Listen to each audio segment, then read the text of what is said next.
Donc, on enregistre le segment et je vous partage des captures d'écran du calculateur Marathon.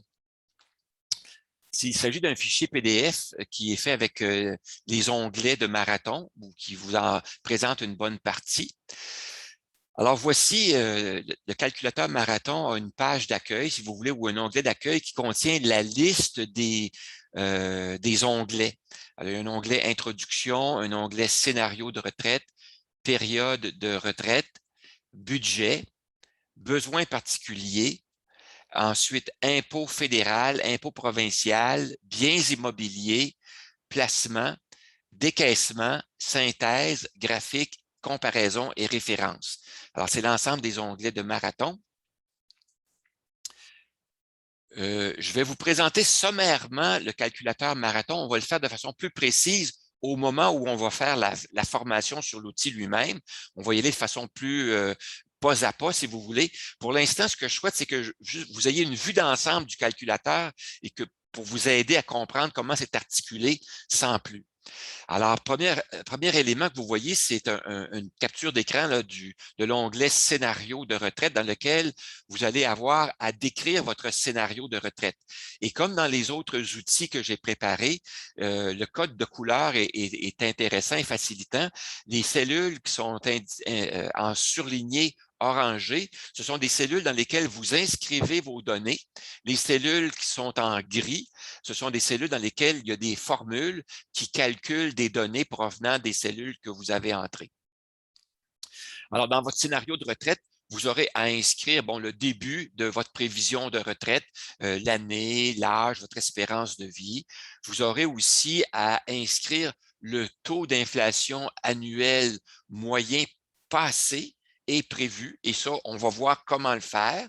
Ne soyez pas inquiète, la façon d'inscrire les données ou les données à inscrire, on va baliser tout ça, mais il s'agit d'inscrire simplement des pourcentages. C'est pas très compliqué. Ensuite, concernant votre rente privée du REGOP, vous avez à reporter un pourcentage qui provient du révélateur. Alors, ce pourcentage-là est calculé dans le révélateur. C'est le taux annuel d'augmentation prévu par rapport au taux d'inflation.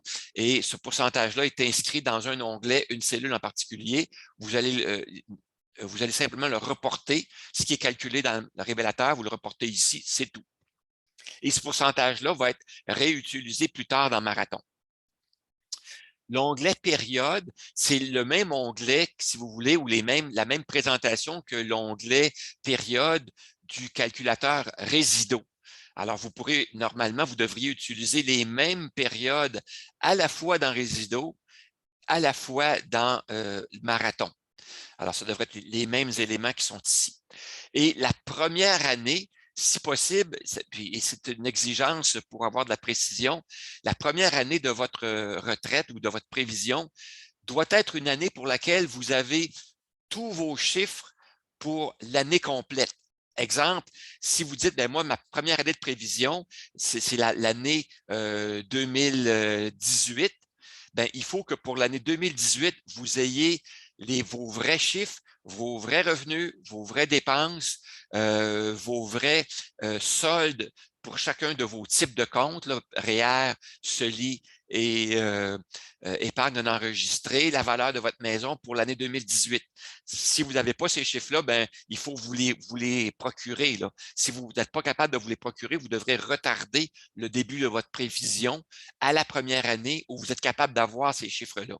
Alors, idéalement, si les gens qui ne sont pas capables de retourner en arrière et d'avoir leurs vrais chiffres, idéalement, préparez-vous au cours des prochaines rencontres à ce que moi, je vous incite à obtenir les vrais chiffres et à aller chercher les vrais chiffres pour l'année 2021.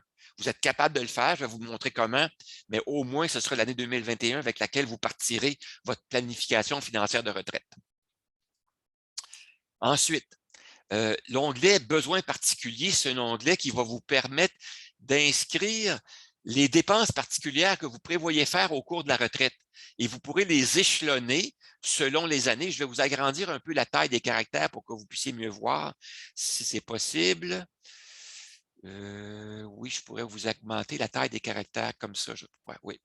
Alors donc, on peut indiquer pour chacune des années quelles dépenses on prévoit faire, quel montant cette dépense-là occasionnerait au moment où on débute notre planification financière de retraite. Comme ici, la planification financière de retraite a débuté en 2015, donc les montants qui sont inscrits ici sont ceux qui ont été prévus au début de la retraite. Donc, en 2015, faire les items qui sont ici coûtait ces montants-là.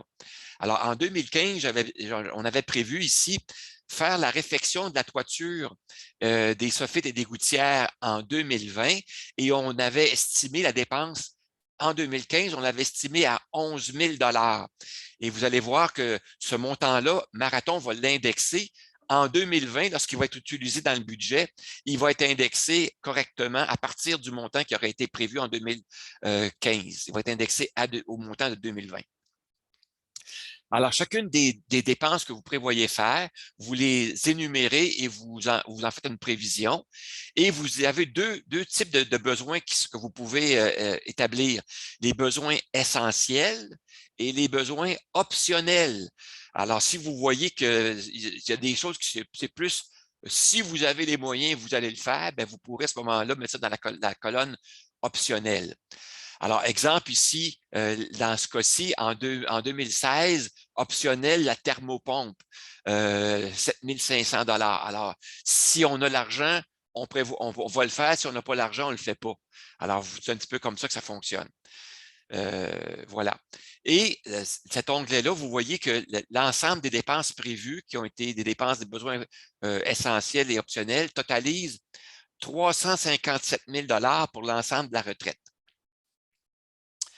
Maintenant, comme je vous disais, Marathon va les indexer de sorte que le montant prévu en 2020 pour la toiture, vous vous souvenez, ce montant-là était de 11 000 $ en 2020, on l'a prévu en 2015, donc c'était les prix qui étaient valables en 2015 pour refaire cette dépense-là.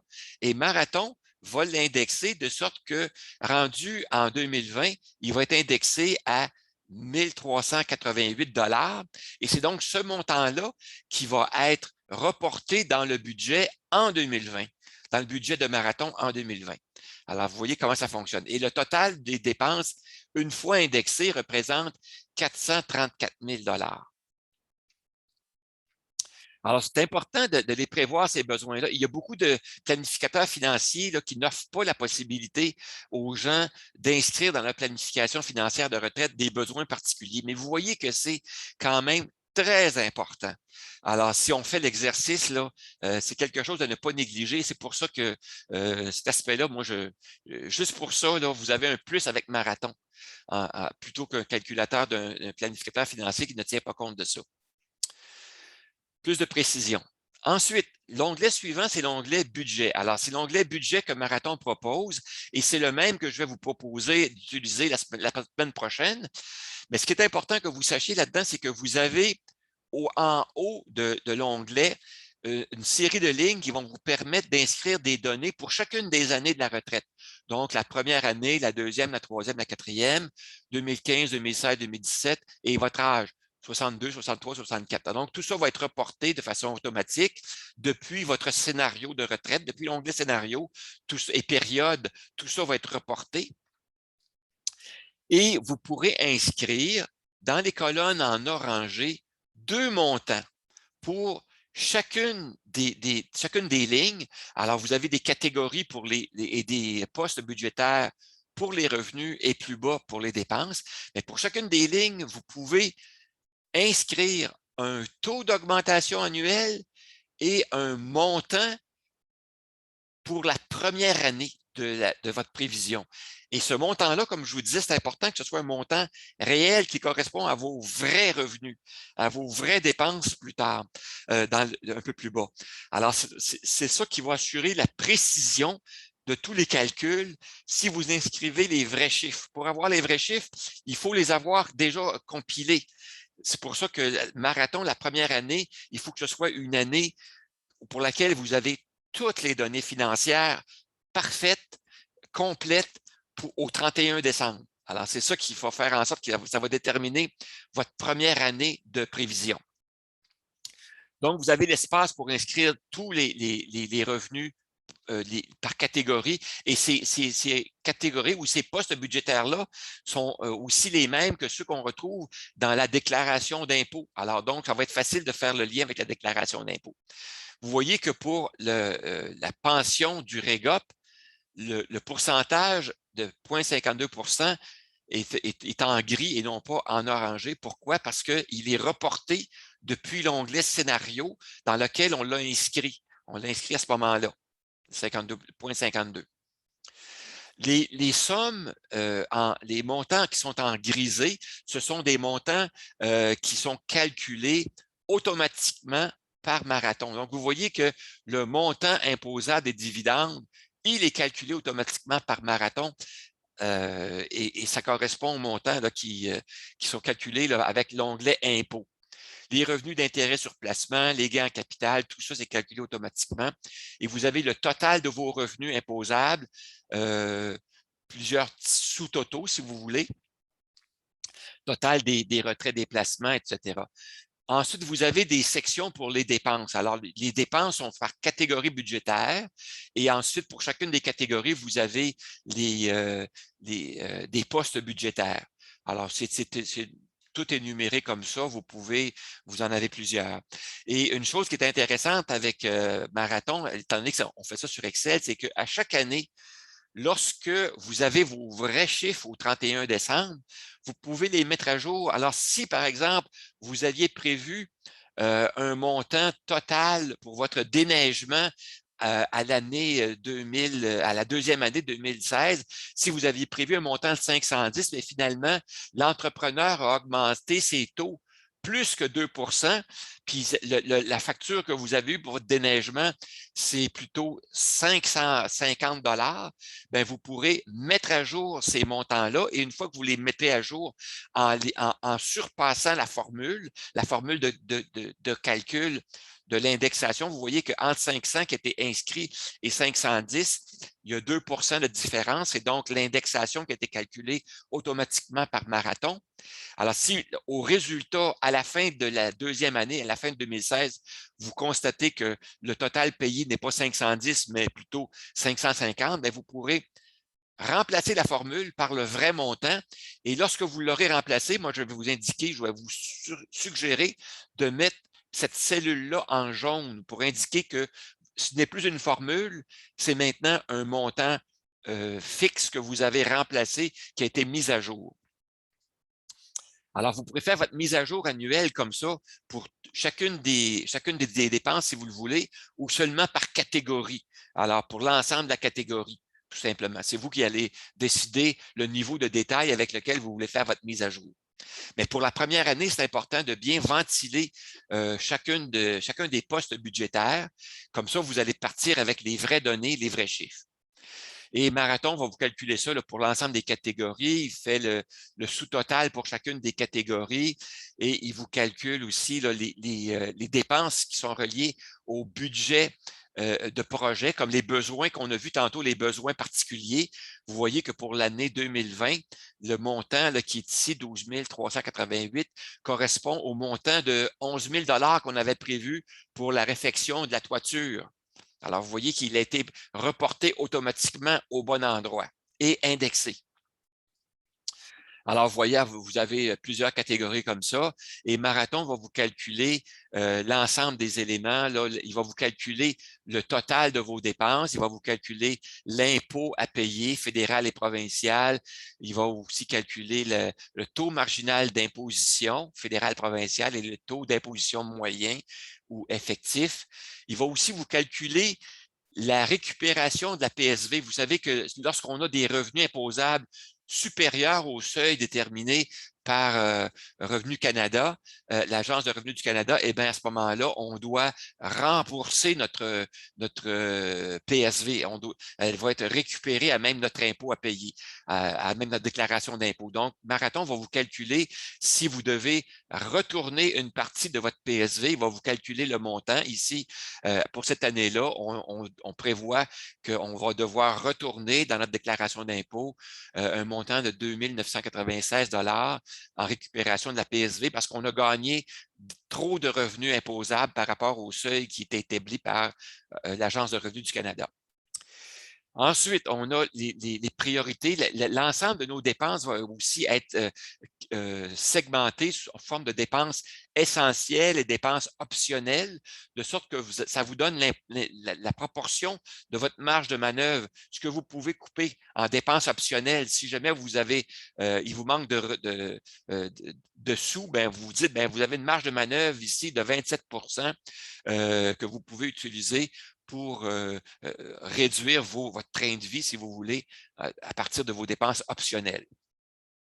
Il va vous calculer l'écart entre les revenus et les dépenses. Il va vous calculer le déficit et le pourcentage du déficit.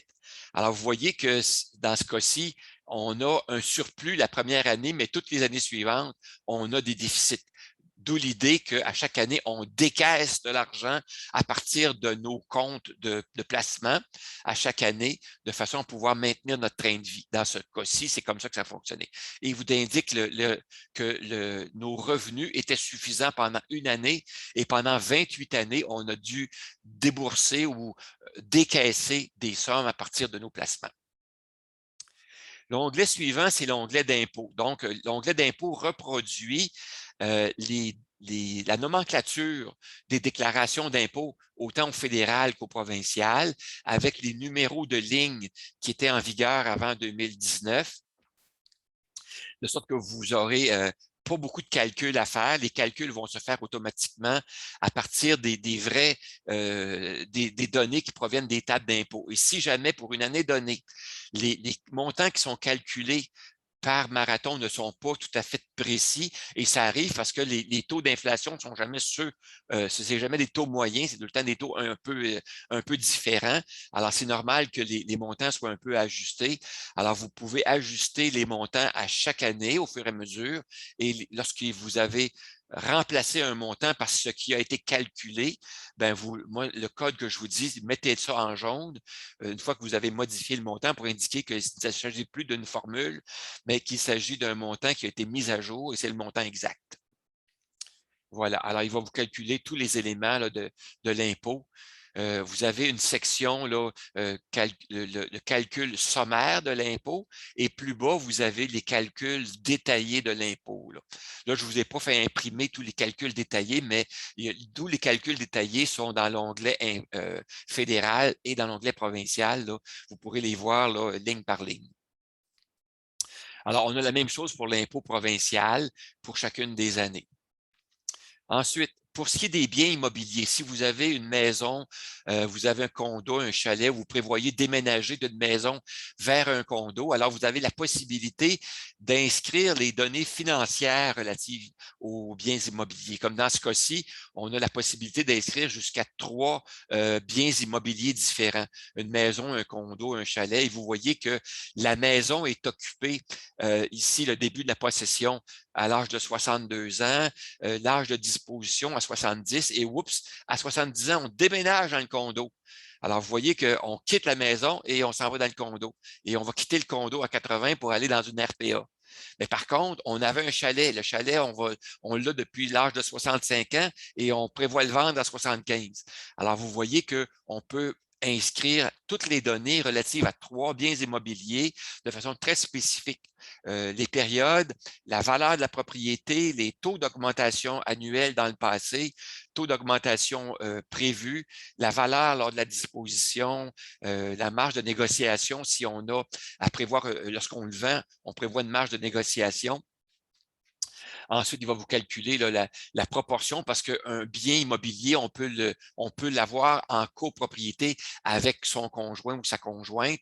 Alors donc, il va vous permettre d'inscrire la proportion qui vous appartient. Si ça appartient aux deux à 50 bien, vous pourrez inscrire 50 de sorte que dans votre planification financière de retraite, il va vous calculer les éléments pour 50 de la valeur totale de cette maison-là, ici.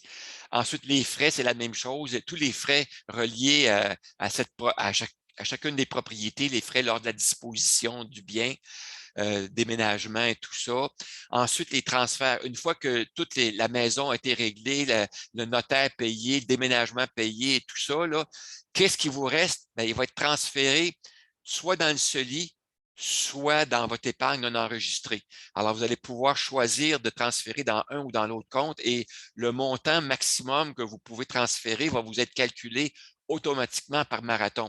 Parce que vous savez qu'on ne peut pas dépasser les montants maximaux autorisés dans le CELI. Alors, Marathon va vous indiquer pour l'année où vous prévoyez vendre votre maison, quel est le montant maximum auquel vous avez droit de faire un dépôt dans Marathon, dans votre CELI. Alors, vous pourrez à ce moment-là inscrire que vous voulez redéposer une partie de ce qui vous revient, du 138 000 qui vous revient, vous voulez en déposer 36 000 dans votre CELI et le restant va être déposé automatiquement dans l'épargne non enregistrée, dans votre budget Marathon de l'année de la vente. Donc, ici, c'est à 70 ans, là, ça va être à 80, etc. Voilà. Ensuite, la description des placements. Vous pourrez, dans l'onglet de description des placements, inscrire la valeur au début de la prévision, la valeur que vous avez dans votre compte opération, dans votre REER ou votre FER, dans l'épargne non enregistrée et dans votre CELI. Le total va être calculé automatiquement. Vous devrez aussi indiquer les taux de rendement annuels moyens dans le passé.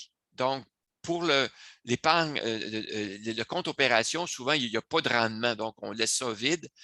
Ensuite, pour le FER et le REER, ben là, le taux peut être différent du compte d'épargne non enregistré et différent du CELI.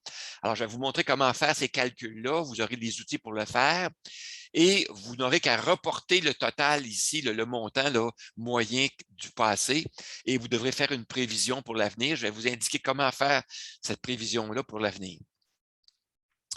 Ensuite, le pourcentage moyen des gains prévus pour l'épargne non enregistrée, parce que pour l'épargne non enregistrée, les gains que vous faites, les gains en capital que vous faites sont imposables. Alors, donc, on a un pourcentage supplémentaire à indiquer ici. Je vais vous indiquer comment faire, comment on tient compte de tout ça.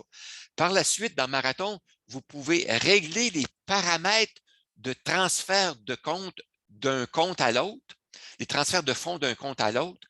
Pour l'ensemble de la retraite, vous avez la possibilité de dire, par exemple, à Marathon, je veux décaisser de façon automatique 5 000 de l'âge de 62 ans à 70 ans du REER vers l'épargne non enregistrée. Alors, Marathon va tenir compte de cette demande-là que vous avez et il va provoquer automatiquement ces décaissements-là dans votre feuille dans la feuille de calcul appropriée, dans les décaissements, de façon à ce que ça va se faire automatiquement de 62 à 70. Vous avez la possibilité de choisir 3 montants différents pour 3 périodes différentes. La même chose, vous allez pouvoir décaisser aussi de l'argent ou transférer de l'argent de l'épargne non enregistrée vers le REER de façon automatique pour 3 périodes que vous déterminez.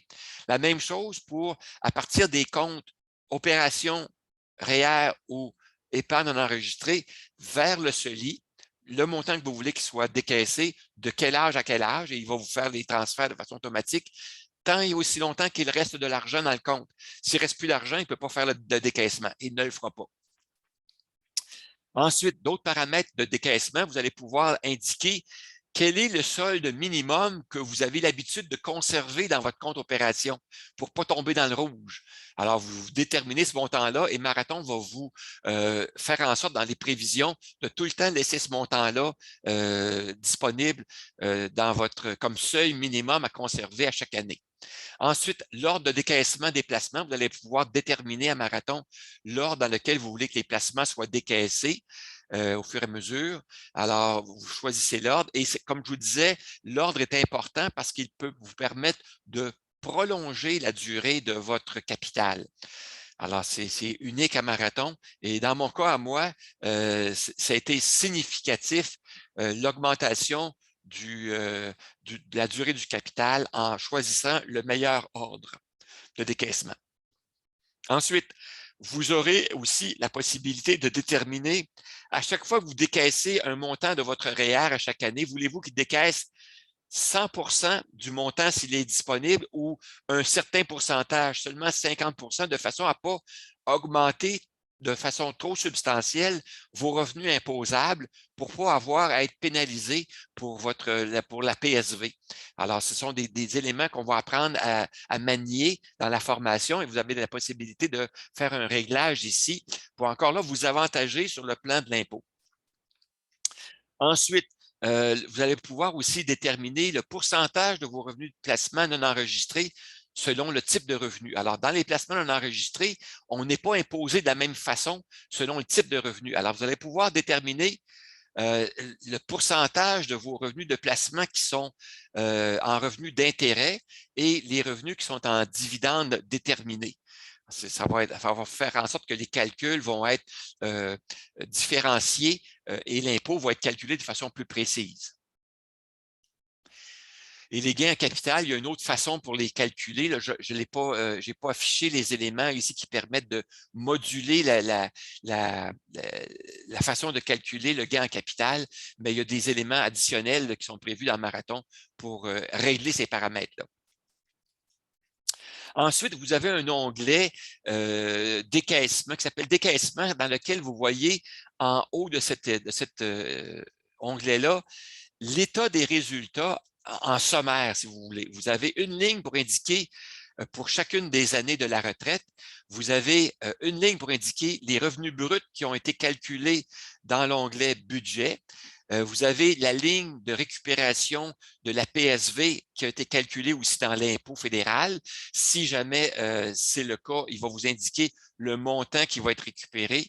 Vous avez l'impôt à payer qui a été calculé dans les deux onglets d'impôt, les revenus nets après impôt, les dépenses totales qui vont avoir été calculées dans l'onglet budget, qui sont simplement reportés ici, l'écart entre les revenus et les dépenses et l'impôt à payer, l'épargne disponible totale dans l'ensemble de vos comptes bancaires, ainsi que les actifs qui vont être décaissés à chaque année selon les réglages que vous avez prévus dans l'onglet précédent.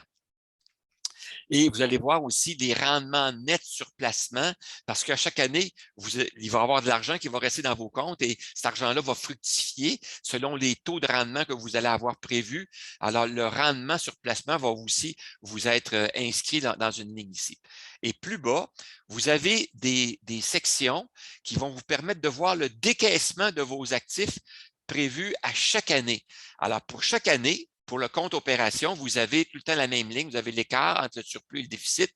Vous avez le montant qui doit être déposé pour éviter de tomber dans le rouge. Vous avez les montants qui sont prévus être retirés s'il y a lieu. Et vous avez le solde annuel. Comme vous voyez que dans ce cas-ci, on voulait qu'il y ait au minimum tout le temps 3 000 $ dans notre compte opération. Donc, vous voyez que le 3 000 $ est maintenu ici, là, minimum. Ensuite, donc, vous voyez les éléments qui sont calculés automatiquement. Ce qui est pas dans les zones en orangé, c'est calculé automatiquement. Et c'est vous qui pouvez, ce qui est dans les colonnes ou les lignes orangées, Marathon le calcule automatiquement. Il va inscrire ces données-là avec les paramètres que vous allez avoir choisis, mais vous pourrez les modifier. Je vais vous indiquer comment les modifier. Il ne faut pas les modifier n'importe comment, mais ce sont uniquement ces lignes-là que vous pourrez modifier. Toutes les autres lignes, il ne faut pas y toucher. Ensuite, pour l'épargne non enregistrée, c'est la même chose. Vous avez la possibilité d'inscrire. Marathon va vous calculer les montants de dépôt, les montants de retrait à chaque année qui doivent être faits pour éviter que vous tombiez dans le rouge, comme on dit. Il va calculer le rendement brut, le taux moyen d'imposition, l'impôt à payer. La même chose pour le REER, il va vous calculer les mêmes éléments qui sont pertinents là, pour le décaissement, les montants décaissés et déposés, ainsi que l'impôt à payer.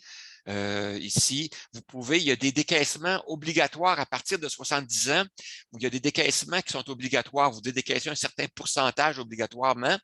Alors, il va en tenir compte de ces pourcentages obligatoires-là et vous pourrez décaisser un montant supplémentaires si vous le souhaitez. Alors, les montants supplémentaires, vous aurez la possibilité là, de les inscrire sur la ligne qui est en orangé ici. Les décaissements obligatoires sont inscrits là, automatiquement, on ne les voit pas ici, mais sont inscrits automatiquement dans les colonnes, dans les lignes en grisé ici, s'il y a lieu. Ensuite, le CELI, c'est la même chose. Les montants vont être décaissés. Vous avez ensuite le total de vos capitaux à chaque année, ce qui vous reste, les soldes à chaque année, les biens immobiliers, la valeur de vos biens immobiliers à chaque année et la valeur totale de votre patrimoine aussi à chaque année qui va être inscrite pour chacune des années. Voilà, ça c'est l'onglet qui s'appelle l'onglet décaissement, si ma mémoire est bonne. Voilà. Plus loin, vous avez un onglet qui présente la synthèse des résultats. Alors, c'est un tableau synthèse qui comprend plusieurs éléments. Dans le premier carreau à gauche, vous avez les prévisions que vous avez inscrites dans l'onglet scénario. Alors, ce que vous avez prévu, donc l'année de prévision, l'âge au début de la retraite, tous les éléments que vous prévoyez de façon initiale dans votre prévision sont inscrits ici. Comme vous voyez, la valeur initiale du capital, première année de votre prévision, voilà ce que vous aviez indiqué que vous aviez au total dans l'ensemble de vos comptes de placement. Même chose pour les immeubles, etc. La deuxième section, ce sont les projections qui sont faites par Marathon. Alors, Marathon prévoit, avec les prévisions que vous avez faites, ainsi qu'avec les hypothèses de projection que vous avez inscrites. Alors, il va vous reporter les hypothèses pour chacun des paramètres. Les indicateurs dont je vous parlais, il y en a 8. Là. Vous avez la possibilité d'inscrire un taux d'inflation passé et prévu, annuel moyen, pour l'inflation pour les revenus, l'inflation pour les dépenses, l'augmentation de votre rendement, de vos placements pour le réel, le CELI, l'épargne non enregistrée, la maison, le condo, le chalet. Il vous calcule l'écart entre les deux et il vous calcule un indicateur ou un taux de robustesse. Alors, vous voyez que c'est calculé, c'est la proportion entre un et l'autre va vous donner un taux de robustesse. Alors, si votre taux de robustesse est supérieur à 100 vous allez avoir un indicateur de fiabilité en vert. Et si vous arrivez à 100 il va l'indiquer en jaune. Et s'il est inférieur à 100 il va vous l'indiquer en rouge. De sorte que ça va vous indiquer que vous avez intérêt à faire une modification dans ce qui est prévu parce que ça vous désavantage, ça va vous donner moins de certitude dans votre prévision. Vous avez aussi un peu plus bas, vous avez l'estimation globale. On vous dit que le résultat final de l'utilisation de Marathon, c'est que les revenus et les actifs considérés ne sont pas suffisants parce qu'on prévoyait terminer la retraite à l'âge de 91 ans. Alors, ils ne sont pas suffisants. Ils sont suffisants jusqu'à l'âge de 84 ans seulement. Alors, ça vous donne, puis vous avez un indicateur en rouge. Il vous indique que la conformité des transactions, elle est parfaite à 100 si jamais vous aviez fait des modifications aux transactions bancaires, là, les transferts de fonds d'un compte à l'autre. Si jamais ce n'est pas conforme à ce qui est attendu, bien, il y aurait un indicateur qui serait ici en rouge avec un pourcentage qui vous indiquerait le pourcentage qui n'est pas adéquat. Ensuite, l'ordre de décaissement que vous avez choisi. Il va aussi vous présenter un graphique qui présente la valeur de vos placements par type de compte bancaire pour l'ensemble de la prévision. Alors, vous voyez que le REER est décaissé en premier, le CELI est décaissé en deuxième ici. En même temps aussi, vous voyez que, en fait, le CELI est décaissé comme en troisième, là, parce qu'on voit que c'est le dernier qui reste. Et l'épargne non enregistrée, tant et aussi longtemps qu'il en reste, il décaisse, il décaisse, il décaisse. Et s'il n'en reste plus, il tombe dans le CELI, il décaisse dans le CELI parce qu'il n'y en a pas assez dans l'épargne non enregistrée. Et ici, oups, on vend quelque chose, on vend la maison, on vend le chalet, bien là, on renfloue notre épargne non enregistrée. Alors, il va pouvoir décaisser à partir de l'épargne non enregistrée à cet âge-là. Comme la 80, ici, on vend la maison. Alors, une fois que la maison est vendue, il y a une partie de l'argent qui va renflouer le compte d'épargne non enregistrée. On va avoir de l'argent à décaisser ici et on va finaliser avec le CELI qui est décaissé en troisième. Alors, voilà pour ça. Vous avez aussi un autre graphique pour vous indiquer la valeur de vos immeubles. La valeur des immeubles, vous voyez que, compte tenu qu'on a plusieurs immeubles, ben, la valeur change. Au début, on a la maison, on a le chalet, on a le condo. Alors, vous voyez la valeur qui diminue après jusqu'à rien au moment où on vend chacun des éléments. Il y a une rupture dans la séquence, bien sûr. Ensuite, vous avez le budget logement. Le budget logement là, qui est prévu pour chacune des périodes. Vous voyez la proportion de vos revenus et du logement qui est indiqué ici. Le pourcentage est indiqué ici. Vous voyez qu'à partir du moment où on arrive en résidence, bien, la proportion de nos dépenses en logement devient extrêmement élevée. Même ça dépasse l'ensemble des revenus ici. Là. Alors donc, ça donne encore là un indicateur d'analyse, une façon d'analyser l'ensemble de vos revenus. Alors, vous voyez les éléments encore là ici. Un autre graphique qui vous permet de comparer les revenus nets après impôt avec les dépenses à chaque année. Alors, vous voyez que les revenus nets après impôt sont assez réguliers, mais que les dépenses, elles, augmentent. Voilà, la valeur de vos actifs, donc REER, CELI et épargne non enregistrée à chaque année. Vous voyez ensuite un autre graphique pour les dépenses de logement versus les revenus nets. Un autre graphique pour les dépenses de projet versus les revenus nets, parce que les dépenses de projet sont souvent des dépenses qu'on peut décider de retarder ou il peut y avoir des dépenses optionnelles aussi qu'on peut décider de ne pas faire, comme des voyages, par exemple. Alors, donc, on a ici les éléments comme les dépenses de revenus nets après impôt sont en rouge et les dépenses de projet sont en bleu. Alors, ça vous donne l'information ici. Un autre graphique qui présente les dépenses essentielles comparées aux dépenses optionnelles. Alors, vous voyez que les dépenses essentielles en bleu deviennent très importantes et qu'à la fin, on n'a presque plus de dépenses optionnelles. Les dépenses optionnelles sont surtout au début de la retraite, jusqu'avant 80 ans. Alors, après ça, on tombe dans le plus essentiel. Ensuite, les dépenses en alimentation, en transport, en loisirs et en soins de santé, ce sont les dépenses les plus importantes habituellement dans un budget et c'est pour ça que j'ai fait un graphique spécifique pour ça, de façon à ce que vous puissiez les comparer et voir que, par exemple, les dépenses en transport sont ici et tombent à zéro au moment où on décide de vendre notre dernier véhicule et de ne plus avoir de véhicule, les dépenses de transport tombent à presque zéro ou à zéro. Alors, ça vous donne l'indice. Et vous voyez que les dépenses ont tendance à augmenter. Les dépenses en bleu sont les dépenses de soins de santé. Vous voyez qu'à partir d'un certain âge, les dépenses de soins de santé augmentent de façon considérable. Ensuite, l'écart entre les revenus et les dépenses, c'est soit un surplus, soit un déficit. Vous voyez qu'il y a un surplus la première année et les années suivantes, c'est tout en déficit.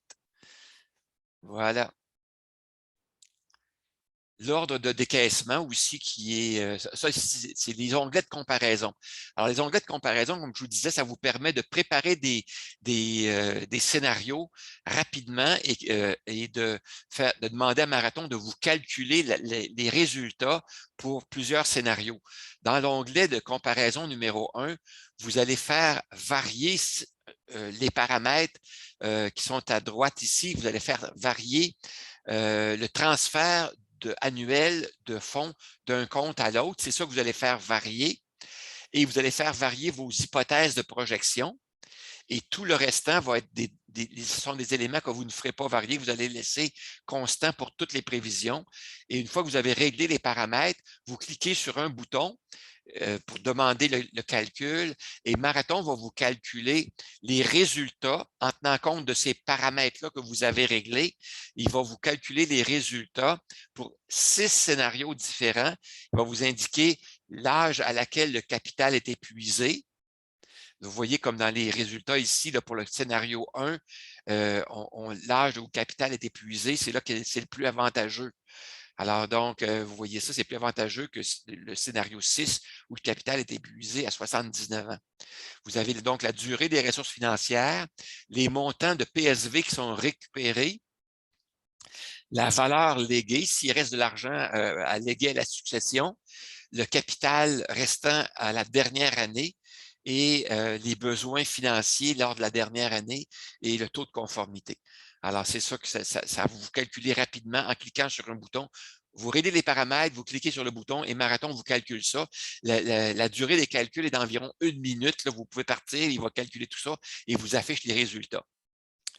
Le deuxième onglet va vous permettre de faire varier. Ici, c'est l'ordre de décaissement qui est fixe. Il va vous faire varier d'autres paramètres. Là, je ne me souviens plus lesquels. Là. Il va vous faire varier les taux annuels d'augmentation, l'inflation que vous allez pouvoir faire varier. Ici, il va vous faire varier les taux d'inflation selon les pourcentages que vous allez inscrire ici. Alors, vous inscrivez les pourcentages de taux d'inflation, d'augmentation annuelle là, dans la cellule en orangé et Marathon va vous faire les calculs pour les autres scénarios en faisant une augmentation ou une diminution de 1/10 ou un demi-point de pourcentage. Alors, comme si vous réglez, par exemple, votre taux d'augmentation annuelle de rendement de votre épargne non enregistrée à 5 il va vous calculer pour le scénario 4, 5 mais pour le scénario 3, il va vous calculer 4,5 pour le scénario 2, 4 et pour le scénario 1, 3,5 etc. Donc, il varie d'un demi-point de pourcentage par scénario, alors selon ce que vous indiquez ici, et ça vous permet d'avoir des résultats très rapidement pour des scénarios variés selon les taux d'augmentation annuelle que vous prévoyez. Donc, vous pouvez tout régler ça et avoir les résultats qui sont indiqués là, en termes d'âge, tout le temps les mêmes résultats, c'est-à-dire l'âge où le capital est épuisé, la durée des ressources financières, etc. Le troisième onglet de comparaison vous permet de faire varier les transferts de fonds d'un compte à l'autre. Le premier onglet faisait varier quoi au juste? Le premier onglet faisait varier, oui, l'ordre de décaissement. Alors, selon l'ordre de décaissement, qui varie d'un scénario à l'autre, vous voyez les résultats qui sont calculés. Le troisième scénario, troisième onglet, donc, c'était le deuxième pour faire varier les taux annuels d'augmentation. Le troisième onglet fait varier les transferts de fonds d'un compte à l'autre. Le quatrième onglet de comparaison permet de faire varier les paramètres de gestion des comptes. Alors, ce sont des paramètres un peu plus sophistiqués là, qui vont vous permettre de régler soit les règles de décaissement, soit les pourcentages de revenus de placement non enregistrés. Alors, ce sont ces paramètres-là. On va vous montrer comment les utiliser lors de la formation dans le marathon, mais sachez que tout ça vous permet de faire des calculs rapidement de plusieurs scénarios et de calculer au plus précis celui qui vous convient le mieux, celui qui est plus adapté à votre situation. Alors voilà, c'est l'ensemble de ce que me permet de faire marathon. Je vais terminer le partage et terminer l'enregistrement.